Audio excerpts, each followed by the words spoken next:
If you enjoy this content that I'm making, could you just consider subscribing to my channel? This shows that what I do is something that you enjoy, and this helps me a lot more than you think. Hello and welcome, Elementary 72 Gaming. Thank you for joining me. It's a pleasure to be on your podcast.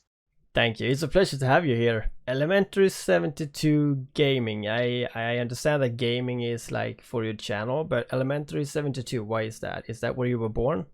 1972? No, actually, Elementary 72 is just an alias.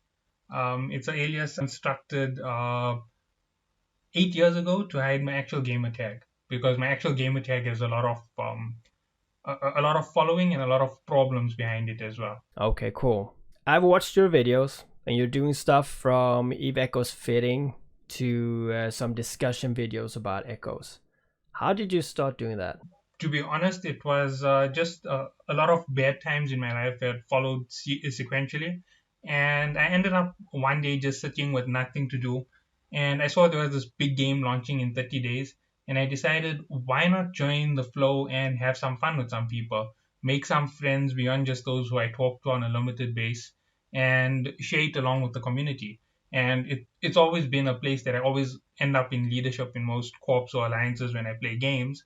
So I decided that I'll use my alias and I'll jump on and sit as a regular member and enjoy watching everybody else play the game to the best of their ability. And I'll report on it and cover the stories within the game. And that's how my channel started. Wow, all right. So I take it that you're a CEO then in Eve Echoes. No. I backed away from all those positions immediately. I was offered to run a big alliance in the start, but I refused. Me and my one friend were actually both playing the game. He was on the other side in ISK, and I was in nullsec. And he offered me to take over a alliance of 11,000 members. And I was like, no, it's a bit too much of work. And I was already about 1.5 months into Eve. And I said that it's way too much of work with the videos, so I can't take over leadership. And that was how I ended up just drifting along between the best corps in the game. 11,000 people. Yeah. Damn. All right. All right. So, did you start Echoes from the beginning? I was there on day one of the official launch. All right. So, were you there on the beta? No, I don't play games in beta, unfortunately. I have a rule against games in beta because sometimes you get this very good feeling on a beta game and it carries over a bias to the official launch. So you'd be far more harsh against it when they alter it. So I generally don't like playing beta and then official. Did you play EVE Online? Okay, on the honest line, I did take part in a lot of controversial matters in EVE Online. I played EVE Online from 2012 to 2015, and I think I was part of that war which happened with the original rise of OP4S. I was one of the guys who infiltrated the smaller alliances and helped form up those corps. Right. I was not in that. Like, I know what the war was, but I was not there. I was a trader, so. But all right. Okay. So in Eve Echoes, what do you do today? In Eve Echoes, basically, over the past few months, I've ended up with a lot of connection errors. Unfortunately, I live in the southern part of the world in South Africa, so our internet has a bit of a connection problem with the game. I've noticed it with more than one device, more than one account. So every time I try to get to the game, I can't get onto the official. I've been on the content creator server mainly researching up my final build series. It's a series that launches starting from the 11th, and it will continue on until I have completed every ship in the game for a build, even those that haven't yet been launched. That is interesting. That's a good idea. Yeah, my channel started off with builds and helping people make ships that were good for just the basic fights.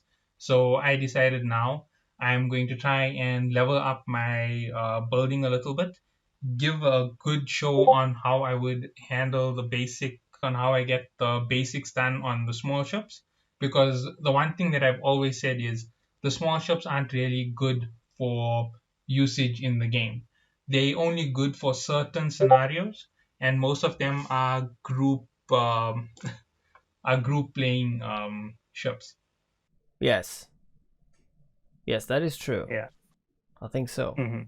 But are you, when you play Eve Echoes, are you a miner or are you a PvPer, or what would you classify yourself? PvE mission runner. So my sector is kind of messed up at the moment. Yes. You don't like Yeah. the low sec mission thing with scanning? Honestly, they could have handled it 100 times better.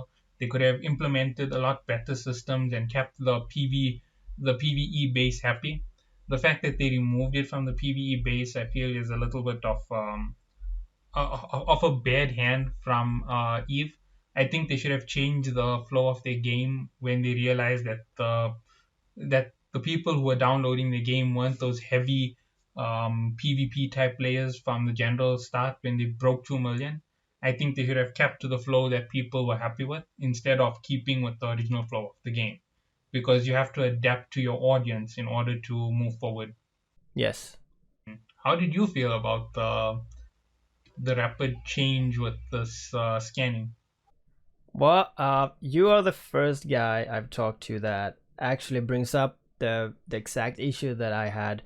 I'm not PVE per se, but I I have done a lot of PVE in the beginning, and I know that if I would have been a PVE player today and they would have made scanning available so you could lose your ship while doing PVE when that is your only income, because if you're a PVE maybe just uh, in Empire, then the problem is that you might not want to do PvP. You just want to have a good time in the game. And when they did this, I felt like it was not so nice to the general like story mission runners. I would have done it differently. I talked about it in the, I don't think it's out yet, but one of the podcasts that is coming out now. But basically, what I said is I would have done it in the way so the story mission would stay in high sec, and then you could implement even harder content uh, that reached to low sec, but that was also involved PvP. Then maybe the rewards could be bigger or something like that. On that same note, when it came to the developers, I actually gave them like a little a cloud note format of how they can appease both the PvE and PvP players. So basically, nullsec is the place for a PvP player, because nullsec there is no safety. If you're doing PvE over there, you know there's a chance you're gonna get hit, and if you lose something in nullsec, you're more than likely to enjoy it. So I think it was back in March of this year or the end of February. I made this entire proposal. So I gave the devs a chance to, work up the PvP and the PvE at the same time. So use the content creators to make a bit of a hype for the communities.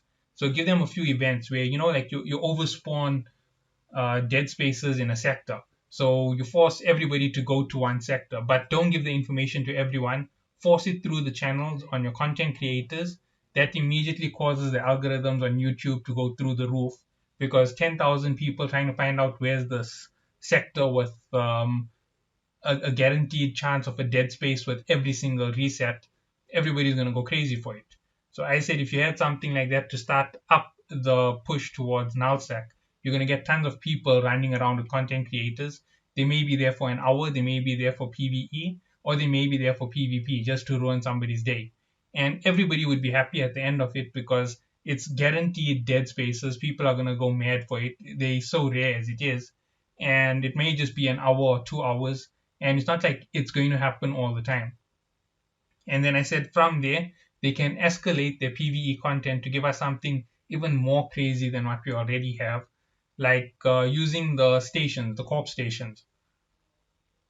Give that module for generating the PvE segment, the dead spaces. Give it a module to hide special dead spaces in the sector. And when you enter into these dead spaces, they must be ridiculously difficult, forcing a corp to get members together, forcing alliances together around these just so they can complete it, and not for a very huge reward in terms of drops, for a massive reward directly in ISK. So it isn't something that's going to flood the market and change up the dynamic of the game. It's just going to cause ISK to flow through a sector. And with increased numbers, it means if you had, say, for example, somebody who was on bad terms with another alliance and they found one of these stations, they're going to definitely try and break it so they can win a war against them.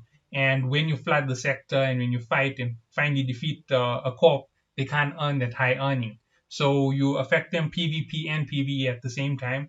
You generate a flow for both types of players without it seeming like it's a bad thing to anybody. You're not really hurting the PvE player, you're not hurting the PvP player, you're helping them both at the same time. That was my suggestion to them back all those months ago during the dead season basically in the game. Interesting. I normally say I like it, and I really like it. I think you have something there. It looks like they did take some note from it. I think you can have safe dead spaces around your corpse when you use the corp attachment. I think that's the only from the entire suggestion that I gave. But my entire suggestion was actually to ramp up the player count in the game all the way till you launch it. Because if you just have this big hyped events that aren't really all that beneficial to everybody, nobody's going to show up. But if you have something like this where you know you have to look at all the content creators, you're going to cause flow around YouTube all the time. And you're going to beat the algorithm every single time because there's a video which all of a sudden has 10,000 views in less than 2 minutes. It's going to top up on the hits or the top charts, and your game is getting free advertising. But I don't think the devs looked at it from that side because I don't think they really were too interested in promoting the PvE side of the game. They never thought that PvE can help them with their other problems. I don't think they saw it from my point of view, to be honest. That is also probably true, but Eve Echoes and Eve Online is a PvP game. It's basically a PvP game with PvE aspects, but I don't like that they make the PvE so minute, because the PvE is one way to actually make a good income in this game, and some people just want to fly spaceship and they just want to live in this world and do their own thing. For example, I am a market trader, so I don't do much about PvP, even though it's a PvP game. But I still know that it's a PvP game, and I think maybe they take the PvP too religiously and not like making it an overall game that everybody can enjoy. But as soon as you step over the line, let's say low sec, you're starting to touch on the PvP side. And we have so much null sec, we have so much low sec, and the empire is quite small actually. Even though you're starting the game as a PvE or a non-aggressive player, you will end up in a situation where you feel like, okay, I might have to go PvP right now. There's one thing that I always say about these games. When you give the sandbox feeling to a game, regardless of what you do, PvE is your baseline for your game. Because if you don't engage in PvE, you can't build the ships. And if you don't build the ships, you can't fight with bigger and bigger players. So your PvE must always be much greater than your PvP sector. So you need this massive PvE base so that your PvP players never ever lose interest. And if you deplete the PvE base at the bottom, you end up bottlenecking your content. I don't know if it's making enough sense the way I'm saying it, but when you have a pyramid, a food pyramid, the one on the top is always the best predator, and the ones on the bottom are the worst predators. And when you make the number on the bottom too small, that means that the predators have to fight other predators. And when you go to that extreme, you just ruin the fun for most of the game, because those who are at the bottom are always going to be content with doing some form of PvE, and they were going to be preyed on by the PvP players. And eventually, you get them to rattle up a little bit like the old EVE Online format, and they'll have a war. But now, with the way that they did it, they've just taken away that whole group together, band together, beat your enemy mentality that people have. So they basically beat the system of people standing up to the tyrants. They made everybody a tyrant in the game, so there are no people to rally behind you. You can't really shake up this game easy. Think about the corps. The big corps have been big corps since month 3 of the game, and they haven't been dethroned really. Genesis is still where it is, no matter how much of impact you put against it, because it's just one predator fighting another predator every single time. If they fight a non-predatory alliance, that's the only time they disappear from the game. Yeah, I agree. That's the same thing. I'm in Pantheon. We're pretty big. um, what alliance are you in? I was originally part of CNK. That's where Pantheon is. Pantheon is in the catch area. Am I right? No, we're not in Catch. I think, yeah, maybe we Oh, have some parts in Catch, but we are in Delve and we are in Fountain okay. and a few other So areas. So originally in not not October, I think it was the end of September, beginning of October. Pantheon were a homeless alliance, and they ended up joining the CNK Corps, basically an alliance with them for peace. And it was Pantheon, Hand, and CNK. They occupied Fat 6P back when I was still in CNK. And after that, CNK dissolved and became Nova Initiatus. Nova Initiatus joined the Pantheon group, and joined Pantheon, and then Pantheon started to spread and become a bigger corp. Because I remember all of that was right in the start. I was actually offered to join Pantheon right in the start, and I obviously didn't join Pantheon because I felt that what happened between CNK and Nova Initiatives wasn't a good standing with people. I think that it was a little bit unhonorable the way things went down, and I ended up going to Genesis. And honestly, when I went to Genesis, I was this big-eyed guy jumping into a PvP corp. I was hoping to, enjoy a lot of that PvP, and it just drained me too quickly in Genesis the way the PvP was going, and they were very demanding on me. So eventually, with all of that, they even had restrictions on my content, so it made it feel really stressful. I ended up teaming up with another corp, the Silent Corporation, because of their content creator program. Basically, they offered sponsorship, they offered content, and free content and sponsorships is something hard to come by, especially when you're a small YouTuber just breaking 350 subs. So I ended up joining Silent. And when I joined Silent, it means that my slap order basically from Gen, where I couldn't report on what was going on in the wars, was over.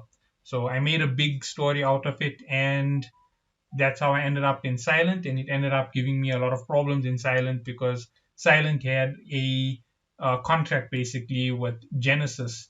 I don't know the exact terms of it, but I was in Silent for a bit. Then I got kicked out of Silent because of approaching them about their program, because obviously they pulled me there for a content creators program, and they kept taking away my content from me. So eventually I ended up corpless, and now I'm back with the Borg from the honeybees. So I'm in Pantheon as well, if I think about it that way. Oh, you are. We're so big, so I don't know. I don't know 10% of the people here. But all right, yeah, that was a long story. I like it. But yeah, that was not fun to hear. That was not nice of them. Yeah, well, you know what? Genesis is a big corp, right? I'm going to defend them a little bit on what they did. Blackmailing a person, extorting a person, yeah, that is unforgivable things to do. Especially since I'm a content creator, you can't really do that to me in the game, because that's literally like if I came to your real life workplace and I threatened you. So they should have thought about what they were doing before they did it. But I understand the political view within the game. They needed to keep themselves looking like the good guys because they had that big war against the pirate corps, and earlier I did mention there was that 11,000 member corp that I was supposed to take over, that I refused to take over. That was called the PVE Defense Corp. And basically, it was a whole lot of tiny alliances from low and high sec. We basically wanted to go around, make a friendly treaty, and give a little bit of a push to some of the wars here and there to stop guys like Pew and um, all of those borderline guys who preyed on everybody who used to jump between missions. We decided to take them on originally. But because of the heavy PvE nature of everybody, we needed to get PvP corps involved. So we went and we started to seed spies into multiple corps. Now that was myself. I did that early in the game, and when Genesis did what they did to me, I ended up actually burning a lot of my spies by accident.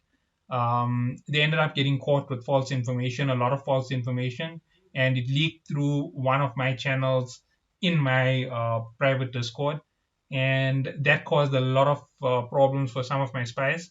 And after that, day, my secret spy group had to be cancelled and broken apart because obviously everything that we were putting in motion to keep the game a little bit more stable for PvE broke apart. We were actually responsible for a lot of the wars that started in the early parts. We were responsible for people breaking treaties and talking power a little bit here and there. We'd aggravate people on both sides of the argument to keep the war away from LoSec. And when it came to taking on a big corp like Genesis, I just didn't have the numbers. And the PvE Defense Force suffered major hits from the two major updates that came in the start. The first one with the weapon update, and the second one with the Halloween update. As soon as those two hit, most of the PvE corp disappeared. I think we went from 11,000 down to just under 100 players. Whoa. Just because of the event? When they nerfed missiles, because most people in the PvE force were PvE players, a lot of them were doing the offline racking, basically AFK racking. Sorry, and when they ended up facing off against the fact that they were changing the meta of the weapons, a lot of them started to instantly jump off the platform. And I think we lost about 700 on the first day when they just announced that it was a possibility. When they finalized it, we lost about 2,000. So 700 plus 2,000, that's 2,700 to that update. And then a few weeks later, they announced they're changing the format of the rats. And the event launched, and people got rich. And they were getting robbed blue blind in high sec. And they just got frustrated and they just quit the game. And the mass exodus came from that those two things conflicting each other. The stealing of items from the events, along with the heavy increases in difficulty for PvE. So with both of them being weighed on them, they decided it wasn't worthwhile to play the game anymore, and we lost a substantial amount. And at the same time is when I launched one of my big videos. I think it's the biggest video on my channel, how Eve is killing the game. And I think within that same time, when we estimated with other corps where we had spies, I think the game had an exodus of at least 60% of its entire population total from all the big corps that we saw. A lot of it was secret because I always keep my spies secret. Like my Discord has never ever been disclosed. I've never showed anybody my full list of Discord channels, and I've never ever shown anybody any messages. The reason is quite simple. If someone catches on to a logo or an insignia of one of the guys who are my spies, it hurts them. Or if anybody is still a spy who's inactive or is on and off once in a while, I don't want to end up burning them by accident by showing my Discord in the wrong way. Of course. Well, spice is a big part of Eve. I see nothing wrong with it, and so you're actually spy governor. A spy master. I gave myself a title of the one video. I'm Elementary 7200 Echoes. Licensed to spy. Oh yes, that is amazing. So, damn, I want to talk more about this, but I'm not sure we can launch that. So you can ask as much as you like on the spy issue. I'm only not going to give you names. But doesn't it hurt you if I ask you, have you done anything against, and I say a name like a corp, and you answer yes? Doesn't that hurt? Because people know who you are? No, it doesn't. Because everybody knew I was a spy. If anybody doesn't see it on my channel, then they were foolish to let me come into their corpse. And if they didn't know that I could cause trouble, then it was their own fault for being bad to me. You don't go and you stab a guy in the back when he calls himself a spy, because there is a strong possibility he holds links with other things. The CNK members at one point, we had a little argument about what they were doing when they were building up Nova Initiatus. And I told them, fine, you want to go with the way you're going? Right, you don't believe I have any firepower behind me? Right, let's make a bet. I will quit the game right now here in the sector in 1 week's time if I can't catch up to the brim in 1 day. And they were literally like, no, we don't want to take that bet because it's too much of a high risk. We don't know where you stand and who you stand with. We don't know whether you're going to bring all of Genesis or you're going to bring all of um, Trimark or any of the other corps, because you can just flood us with any corp. We don't know who your spies are and we don't know how big the effect can be. So they just backed out of the bet instantly. And they asked if it was a threat. And I basically said, yeah, it is a threat if you want to challenge me.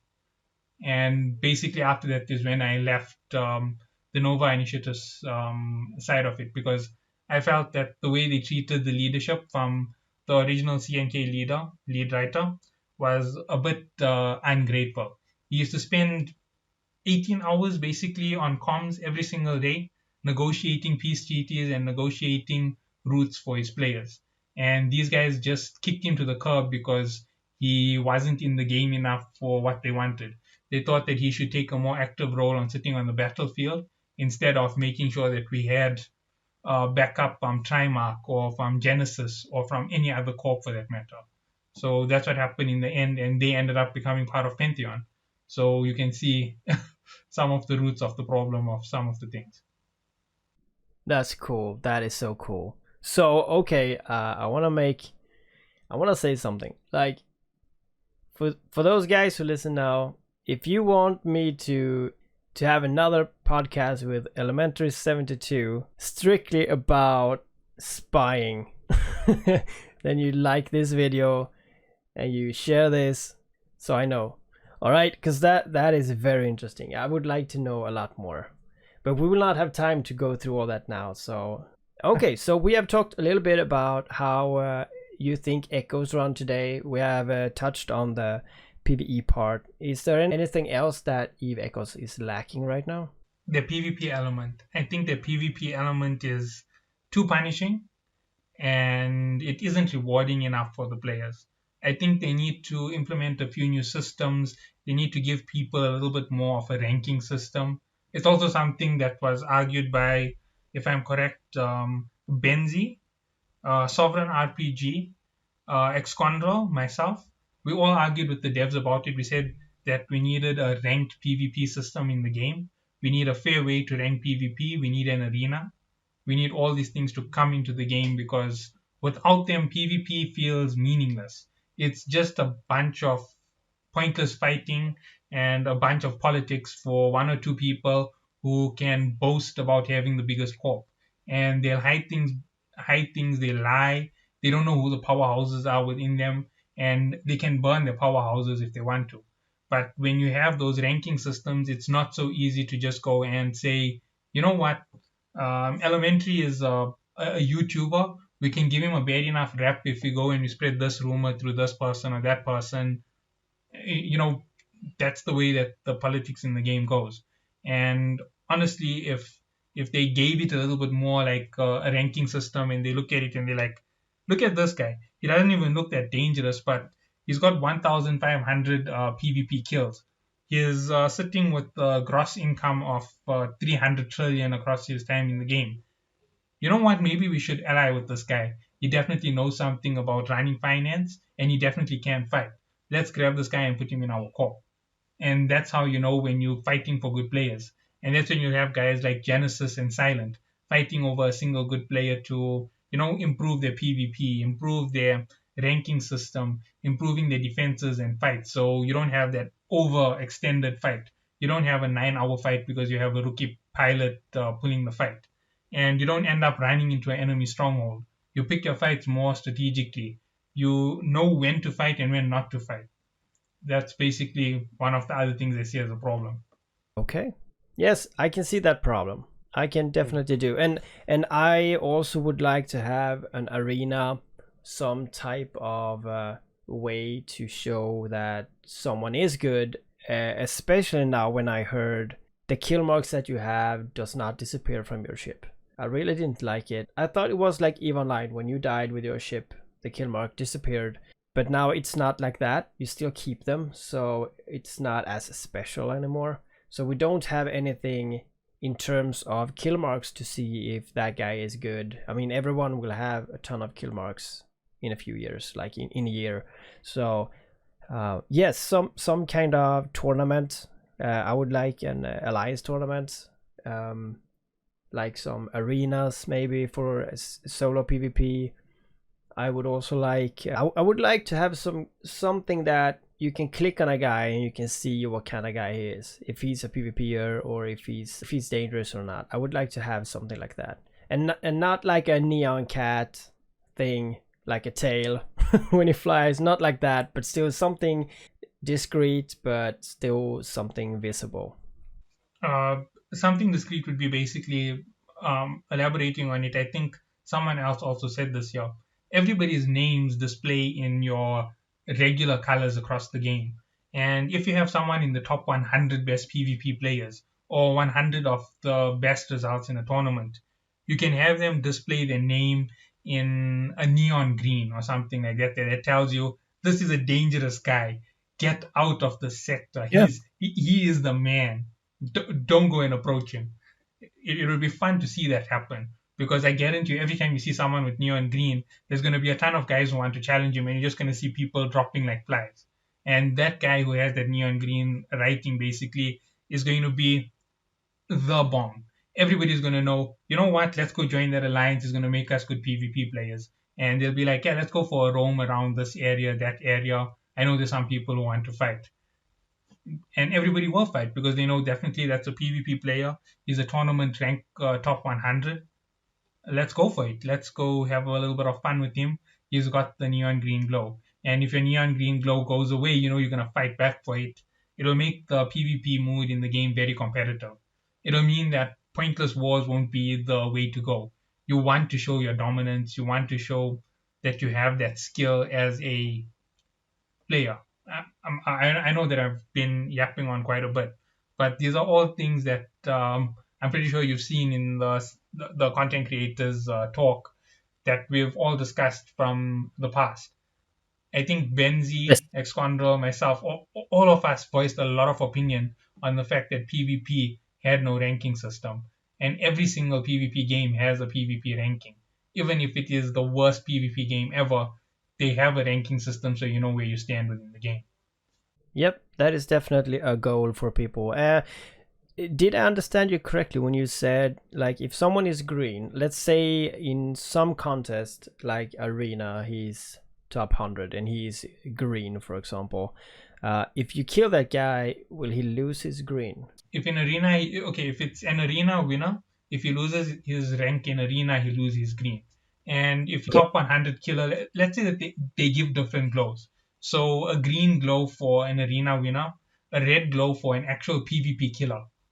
Like, you know, someone who has the so he has this red glow on his name regardless of whether he's in your corp or not. So the regular green writing and overcast, basically like a shadowing effect on it of this red glow, so you can see there is a warning. And if he fights and you take him out enough times and you change his kill death ratio, say for example his KD was 1.9 or 1.8, and you kill him enough times and you change it from 1.9 to 1.89, he now loses his red glow.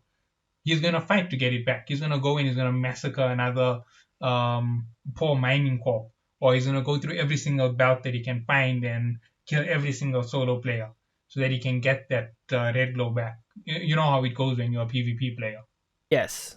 The ratio, you brought up the killing ratio. So yeah, that is a good thing. If he is top of like 95% kills and 5% death, then he has a different color on the name. Basically, anything will go, like a fancy border around the name or a fancy highlight on the name, or anything just to make them stand out when you see their name. And top 100 in a game of less than 20,000 players is not that big of a number. Top 100 or 20,000 is just under a percent. It's a 0.5% base. So you will see quite a few of them. You'll have a lot of fun with them, and you'll see your tournament winners and your PvPers. You can even see your best earners in the game that way, giving everybody a different border or a different glow, anything like that. That will make it tons better for tons of people. it will make it drastically more interesting. And also, as you said, like if, or maybe it was me who said it, like alliance tournament. If one alliance wins the alliance tournament, they get that glow on their alliance name or a border around. So yeah, okay. I think that would be very interesting because today everything is feels pretty plain on that part. Everyone is the same, and I think that is also good. But if someone kills a lot of people but don't want to show that, then he will. On that same note, if you think about the war that's happening between Genesis and Dead, and Genesis and Golden Horde, and all of those wars that happened in the past, you never knew who won or who lost. It was whoever the media seemed to favor. I know Damon Zell had a lot of backlash over those incidents. People were accusing him of not reporting fairly and things like that. And that's because the information is so distorted. There's no way that we can get a final verdict. Like, every time that there's a major kill on the Genesis side, they say it was a strategic play. And they just somehow managed to string along enough people to stay around in the game.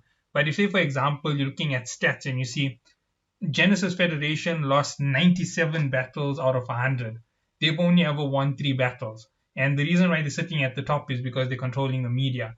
And you look at their KD in their alliance, they lose 100 ships to every one ship they destroy. This isn't a good corp. Why should we go there? They lose a war instead of them winning a war by propaganda. And I think that playing a propaganda game is very dangerous because it ends up causing a lot of problems. For example, I'm one of the content creators, about the situation that happened where someone left me death threats. I believe it directly relates to the corpse that I've given a bad image to. I think they literally are most likely behind it in some way or the other, or it's a player from those corps who feels a lot of negativity to the fact that I expose things that the corp wouldn't expose. All right. Yep. That might be true. That is terrible, by the way.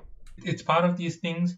It just so happened that it got me at a very bad time with lockdown and things like that. It really limits your movement. It bottles you up a lot. And in my country, we just moved to a higher level lockdown during these past few weeks.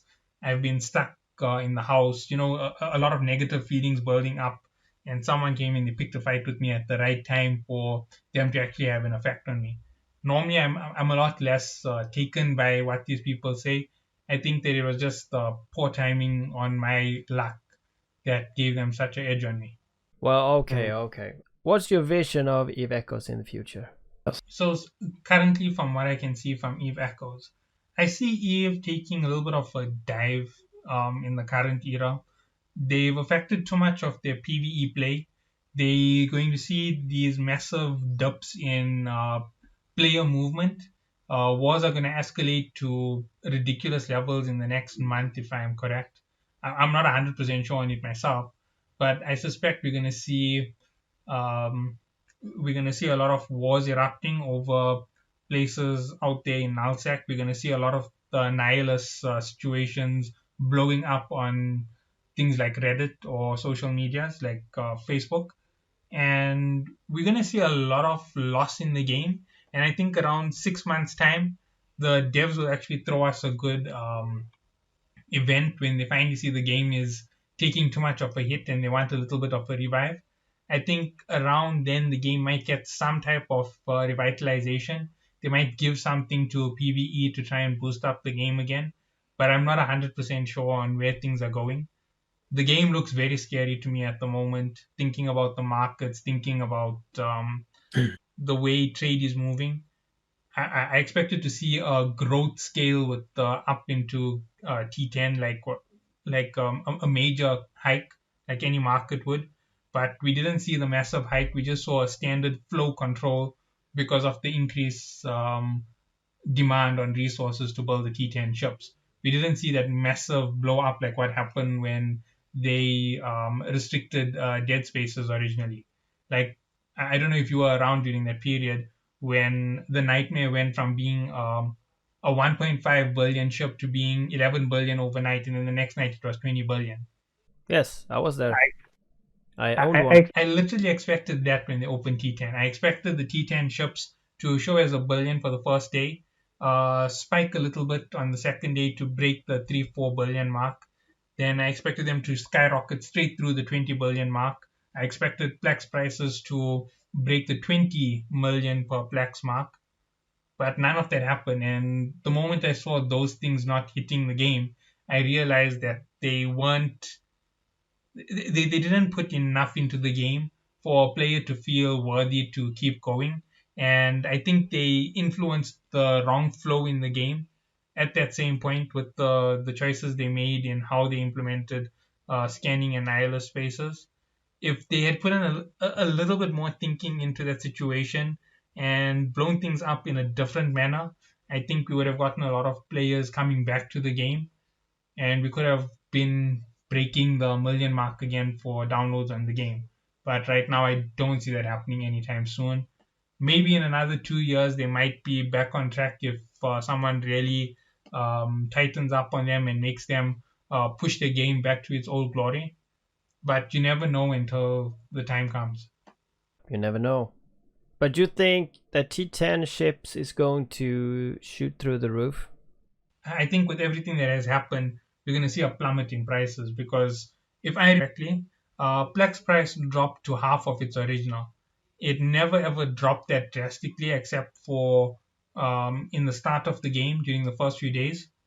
And that's when people were getting in and out of their groove. And right the way the prices are moving on the market, I don't see any hope in things improving unless they all of a sudden throw in a limited number of nihilist spaces. They start limiting the number down from however many percent is available now to a 2% or 1% of the current flow. That would be another heavy hit to the game, but that would be the only way to make prices increase again and make the game look feasible. But it will hurt too many players' feelings and it will limit too many operations. So I don't see a way for them to do something like that at the moment. So they really have to work on their media. They have to work on building flow into the game. We need new players to keep looking at Eve. We need new players to keep jumping on servers. And we can't afford to have the server going into a bad period before the game even completed its first year. So, yeah, that's my view on what's going on right now. Yes, they need to watch these podcasts. We have talked about so much stuff. In just a few podcasts, we have touched pretty much everything that we need to change. And just as you say, Plex is plummeting right now. The Plex it's kind of like a thermometer. And the lower the Plex number is, the worse it is. So the Plex needs to rise even though people don't like it. But if we lower the income of items, the prices will go up. So the value will be the same even though you get less. And if you get less and the value will go up in the market, then the Plex will also go up in the market. And that will show that it's a healthy game. There's one other thing. The game can still be healthy with the low Plex price. If, for example, we have a boom of players, like I'm talking about a massive boom, over a million new players join the game. They spend a little bit on Plex. They have that access. They start pumping it through the market for, the small little upgrade here, small upgrade there. That would be one of the only times I think we would see the Plex price stay the same, but we'll see the activity in the game skyrocket through the roof. We'll see corps taking on competition from new alliances. We'll see guys like myself who've been backstabbed by big alliances gathering new followers and just attacking them out of the blue.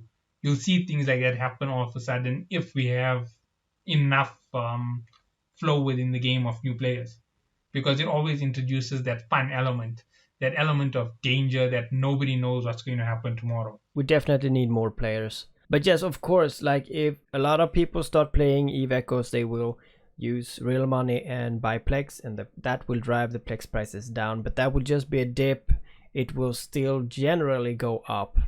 And even though Plexus goes down now and then, that does not mean that the game is sick. But if it keeps going down in a steady line, then that is a bad sign. I think the bad sign was right in the start. if you can curb 2 million in less than a month to 20 to 20,000 in a year, that is like saying you have an exponentially worse game than what you started with. You actually had growth in the start and now you have a shrink in the end. It's not a good financial statement. It's like a company saying they made $2 million on their first day of opening, and now being 360 days later, they only making $20,000. It's a loss which is unbelievable. It's not something you're willing to take as a risk. You need to make sure you can keep those numbers, at least what you started off with at a million in the start, or the 2 million that you grew through. You need to keep that base at least. You can't risk losing them over a predestined order. Even a business like Microsoft knows when their software is doing something wrong, they change back to old formats. When we had Windows 8, they changed back to the format of Windows symbol on your taskbar for Windows 10. A big company can see that flow making a big difference. Why can't something like a small web developer who's suffering problems of holding an audience see that? I don't think they illiterate individuals. I think they know what they're doing. I think they purposefully driving the game down. They was probably planning to launch something else in its place. Oh, you think it's dying? Like for real? The 20,000 who are holding on to the game are shrinking down in their participation. You've got guys like me who participate once every 2 weeks in the official game. And you've got guys like yourself who I'm suspecting is on the game every day. But I'm not saying that I 100% know this, but I suspect your playtime has most probably started to shrink in the game. Yeah, it is. It Solely is. That is outside. true. And if you look at your dedication to the game and you look at your friends and you think about it, when you guys used to jump on and play for 8 hours a day, if you're now playing for less than 2 hours, that means you'll had a massive loss of retention. You're not enjoying the game anymore. And if you look at the guys in the big corps, you'll see that all the big names, all of the big talkers, all of the guys who used to have fun in corps are all gone from the game. Example, the Borg. Their biggest talkers, their hardest hitters, the guys who used to make the big contributions, most of them either quit the game or started playing very little. I'm in the Borg right now, and if I sit and I look for open comms, it will be rare to find anybody I know. And from the original group I know, I think there were 12 of us who used to be online talking. I think from uh, 5 o'clock UCT all the way to 5 a.m. in the morning UCT. That's how heavy we used to talk. That's how much fun we used to have. And I think there were like 40 or 50 people who used to gather around us, jumping in and out of our conversations. And when a group like that disappears, you can see another element of retention disappears because they're not seeing all the various elements within the game. They're only seeing their roadmap to become EVE Online. They're not looking at, can we make this game better? Can we hold on to Sheaves and Elementary? Can we hold on to the Yapper Box Elementary? Can we get him to make some trouble? Can we get this guy here? Get that? They're not thinking about those things. They're only thinking about, can our game hold an audience? Can it become EVE Online so we don't have to put in extra work to development? And that's the end of it. They're not thinking outside the box. Their box is very small and they're narrowing it on themselves every day. Yeah, you think they do that purposely. Yeah, it doesn't make sense for a company of the size of NetEase to miss the post signs. Think about it. When you have 2 million downloads, your company must probably had a celebration on the day for breaking 2 million. If you lose 100,000 because you said something, it will become taboo on your company. Basically, nobody would ever dare to step on a mine intentionally. And when they first tried to nerf weapons, they received enough backlash saying that the PVE sector was a big part of the game. All they had to do was back off and say that that won't ever be done and introduce something else in its place. Change the flow of the game from PvP centric to PvE centric. Obviously, maybe they thought that they could change a little bit of other elements, make a little bit of flow of cash by changing it. It won't be too bad. But once they completed that update, they should never have gone and interfered with more and more on the same element after losing players. They need to think about their actions very carefully. And any development team has basically guys who are geniuses with math and simple patterns. And if you have a person who can identify simple patterns, that means they saw it. Every time they touch weapons, they lose resources. Every time they interfere with PvE, they lose resources. So give PvE what it wants and put new elements into the game. We have to drift away from our original lineup. And if they didn't want to do it, that says that they have other intentions and they have other plans. If it's as big as it currently has, they would have generally put in another method to take on this massive problem. Their current ideas and their current way of thinking of it just doesn't appeal to me as a programmer's line of thinking. I know personally I can do Java, I can do C script, Cobalt. If I see any pattern that's bad, I immediately write it down to never do it again. There's a big blacklist of codes, and I always scan for them every time I do it. So they definitely saw all these patterns. And like I'm saying, I'm repeating the same point over and over. Sorry. NetEase is just not taking the hint from what's going on. They either absolutely blind to the reality or they're intentionally doing it. And at this point, it looks like they're intentionally doing it because it's almost a year down. They've done the same thing multiple times. And it can't be that they wanted a smaller audience for better retention. It's most likely they're planning a bigger operation in its place. So Eve might go away and we might get another game from NetEase in a similar market. I'm suspecting that might come up next year. All right, you heard it all here. Elementary 72. All right. Well, this was interesting. I can't help but think that you might be right. I mean, it sounds very obvious, but we just have to see, I think. If you want to see if it's obvious, there's a very simple way. Speak to a dev. Tell them what you see. Ask them if it's true. And if they don't respond to it, or if they say, yeah, but we're working on it in another way, then obviously, you know, the logical answer is that I'm most probably right. Yeah, you might be. We see. Well, I am doing this podcast to help devs understand this. So we see if this podcast goes big, then maybe they watch it and they listen to every interesting people here and they make some changes. But I would say that make changes now instead of later, but that's just me. Yeah, definitely. I would say they should make a lot of changes now. All right.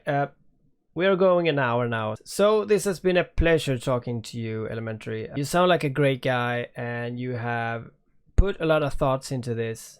And if you guys want more spy talk, then tell me that in the comment. I'll make sure to get Elementary here once again. So thank you so much, Elementary. Thank you so much for having me. It's been a pleasure being here. Elementary out.